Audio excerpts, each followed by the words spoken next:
30শে April অক্ষয় তৃতীয়ার আগে যদি আমার এই ভিডিওটা তোমাদের কাছে পৌঁছয়, তাহলে জানবে যে ভগবান তোমাদের সাথে ভালো কিছু করতে চাইছে, মানে তোমাদের ভালো কিছু হবে। তো প্রথমেই তোমাদের যেটা বলবো সেটা হচ্ছে অক্ষয় মানে তোমরা সকলেই জানো, তবু আমি বলছি অক্ষয় মানে হচ্ছে যার কোনো ক্ষয় নেই। তো তোমরা যদি অক্ষয় তৃতীয়ার দিন থেকে মা লক্ষ্মীর এই মন্ত্রটা চ্যান্ট মানে জপ করা শুরু করতে পারো আর 21 দিন কন্টিনিউ করতে পারো, তো তোমাদের জীবনে যা কিছু পাবে দেখবে সারা জীবনের জন্য অক্ষয় হয়ে থাকবে।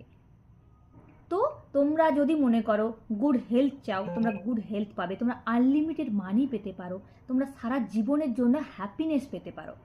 তো অবশ্যই তোমরা অক্ষয় তৃতীয়ার দিন থেকে এই মন্ত্রটা চ্যান্ট করে দেখো, তোমাদের জীবনে অনেক কিছু পরিবর্তন নিয়ে আসতে পারো। তো মন্ত্রটা হলো ওম শ্রীং শ্রীয়ে নমঃ।